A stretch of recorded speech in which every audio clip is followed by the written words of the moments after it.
Valentine's Day usually focuses on romance, but today we wanted to talk about something deeper: love, faith, and what it means to be married across cultures. We are an interracial couple, and our marriage has taught us a lot about assumptions, sacrifice, and the kind of unity the Bible talks about that usually doesn't get lived out. So today, we're going to be asking some honest questions, and we're answering them together. So let's go ahead and start by introducing ourselves. If you want to go first, love. My name is Daniel Amwamensa. I go by Danny. I'm from Ghana, but I moved to the United States about 2 decades ago. I lived mostly in Massachusetts. That is where I went to college. Actually, that is where we met too.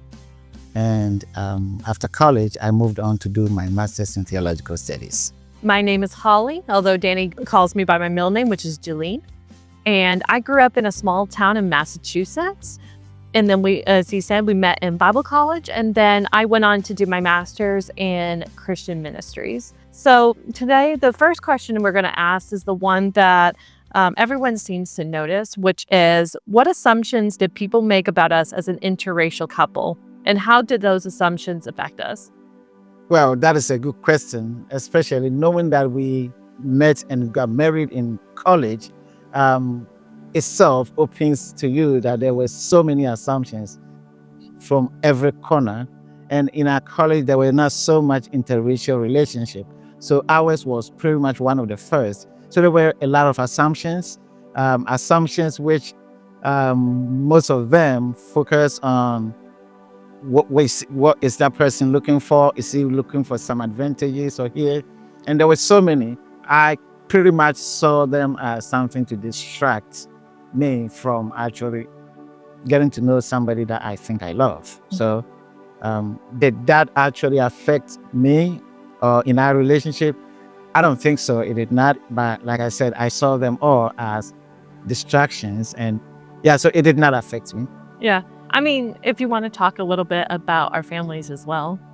Yes, families, not so much. I mean, before anybody moves in here, I mean, anybody that traveled here, like my situation, I mean, families will have one or two questions. One, for example, was a very kind and interesting question from my mom. Hey, Danny, I'm told if you get married to a white woman, you're not coming back again. Is that true? And I told her no. So it was just like that. A little bit kind of skepticism in my mom, but once she was assured that that is not the case, she happens to be one of the admirers of my wife since we got married. Yeah.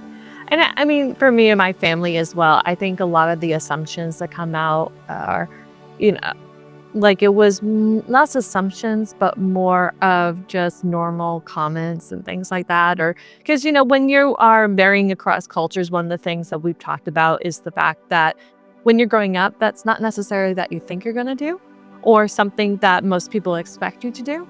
So especially where I come from, like there wasn't that much diversity.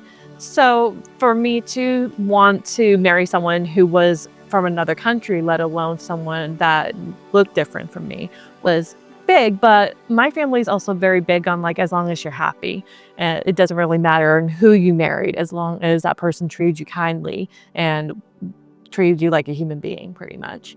And also, that's your family. You don't answer the first part. You pretty much answered it. Okay. Yeah. I would say the assumptions never really affected me. I was very supported, which, especially if we look at others who were in the same type of racial marriage, not everyone has the same experience for me. I'm just very blessed by my family that they've always been very supportive of me. What boundaries protect your marriage in a noisy, opinionated world? Well, the boundaries is me staying focused and not getting distracted. Being focused means living my life as a Christian that I have purposely devoted my life for.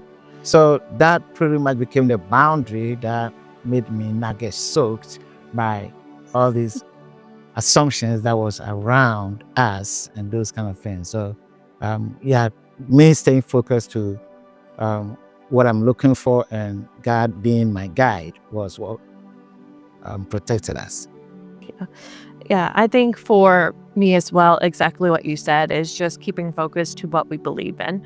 So we truly believe that, God created us as, once we're inside of Christ, that becomes our nationality. It's not necessarily where we're born, our culture, nationality, even though that's still a part of us, we're still one in Christ. So we're coming together in marriage in that.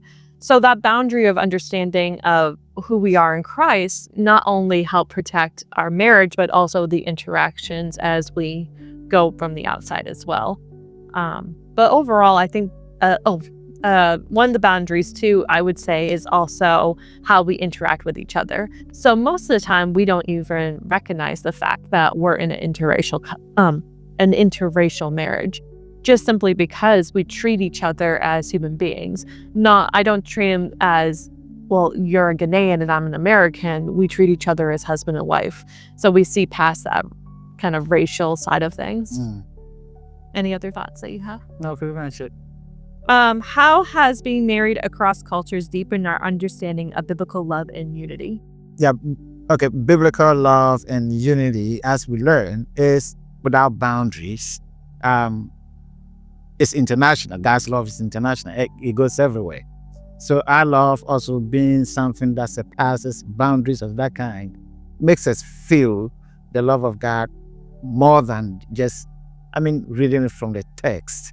And also, how has that also deepened our understanding with unity? Well, there's always unity. Unity comes only when there is two. So now, for the first time, you have somebody that you didn't grow up in the same environment with, and many other things that separate you. Now you have been able to cross that to kind of share common goal. There is no better example of unity than what we have experienced, especially seeing that there were so many things that could have stopped it. And I think for this type of marriage too, one of the things when it comes to biblical unity is when the Bible talks about the fact that you are two people coming together as one flesh. One thing I noticed with interracial marriage is that you really truly have to rely on God for it to be this melding together. I think for most people, like especially like walking around, for example, if we're not constantly like showing that, hey, we're together, people think we're in completely two separate groups. I don't know how many times, like, for example, we get asked, like, do you want separate checks, for example, when we're just alone with each other? Not necessarily when we're with our kids, because they can kind of see we're together, but when we're together as a couple. So, it's one of those things where you can feel it spiritually of, okay, yes, you are, this is my body as much as this is Danny's body. We are one coming together. And just, I think there's something beautiful about that the Bible describes that we definitely see in this type of marriage. We are two separate people, but spiritually, like how many times that we walk in sync with each other, for example, or we do things and start mimicking each other, like every other couple.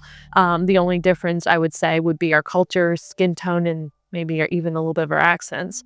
But other than that, we're just like every other couple. So what would you say to a couples navigating cultural differences with fear or hesitation? Well, I would just tell them to stay focused to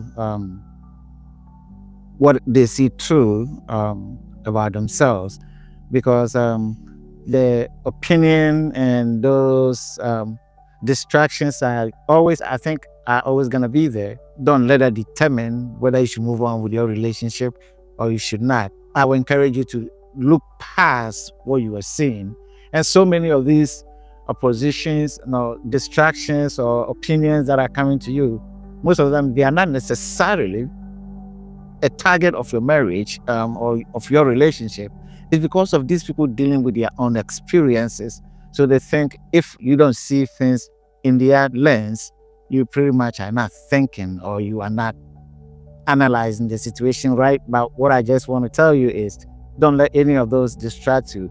Let the goal or the true love that you see existing between you guys or connecting you, let that be the goal and make sure you realize it. Yeah, so let that actually be your goal. Don't let distraction, even if the same distractions will come, even if you marry somebody from the same town you guys grew up, there will be these kind of assumptions. And if you still will move on to go marry with the environment where you guys grew up together, let the same courage make you look past people's assumption of interracial marriages and get what you think is true for you. As someone who is a recovering people pleaser, I think the biggest thing is not allowing fear to hold you. And I think that's anything that, like anywhere in life. So imagine, like, I cannot imagine what would happen if I did not marry you. I would have missed out on some growth opportunities. I would have missed out on just spending time with you. That I married him because he was a man of God. And he was an incredible person, very caring and loving. And I just, all the different attributes that I love in him is why I married him.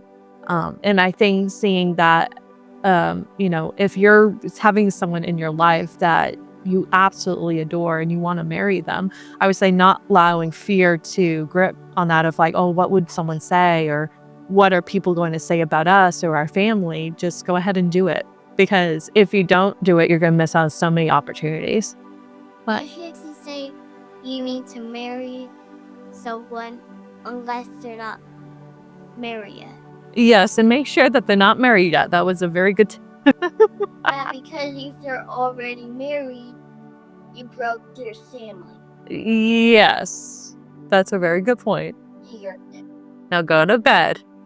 I would say if you have someone in your life that you are seeing, and the only reason why you may be hesitant to marry someone across culture, I would say you evaluate the reasons why. Is it because there's some red flags with that person? Or is it just simply, if you're like me, you are a recovering people pleaser? You're worried about what people are saying. You're afraid of the what ifs or what people are going to do. But I know for myself, I married Danny, because I loved him and because there's so many amazing attributes that he has that I didn't want to miss out on. So I would say, overcoming that fear because that person you want to spend the rest of your life with. Like, I would have missed out on an amazing man of God that I deeply love, an amazing father, an amazing husband, if I allow fear to rule my life. So again, if that's you and you're really concerned about, stepping outside the boundaries of what people feel is like, status quo or what your family has done, I would say go and do it because it's definitely worth it. So the next one is, what kind of testimony do we hope our marriage gives to our children, our church, and the world? The testimony I hope it gives them is that at least they can say that their parents live past fear of interracial relationship to build one of the most powerful marriages the world have seen. Not only my children, I want my church to also see the same and my community see the same. So much so that people will embrace race as opposed to making it something that, or a weapon that divides us. Yeah. And I mean, for myself, especially as we look at marriages, I want to show them that our marriage was one that outlasted all of them. We pray that relationships stay together, but ours, we want to be built on love in Christ. Not just simply something superficial, but because we have fought very, very hard for this marriage. And, we're going to be honest, this marriage was not easy, and as much as any marriages are. And, going back to the idea of the fear of the other question, there are going to be times that are difficult. There may be some more than what normal, quote, normal marriages are like. But I would say that the fact that we have that extra barrier has brought us closer together than anything else. Mostly because every single day we wake up and we choose each other. We choose that we're going to work things out, we're going to stick together, and we're going to move forward together. Any other thoughts on? Yeah, other thing is pretty much making sure respect for each other becomes a key and a good foundation for interracial marriage and every marriage altogether. Without respecting each other, you most likely are running in a direction that may not be good. Yeah. So marriage has a way of revealing our differences, but also God's grace. Our prayer is that our marriage points people not to us, but points them to God, who brings unity without demanding sameness. If you're married, dating, or hoping to be married one day, especially across cultures, we hope this encourages you. If it did, feel free to share, like, and join the conversation in the comments. We'd love to hear your story. So this is the Biblical Compass, and we will see you next week. God bless.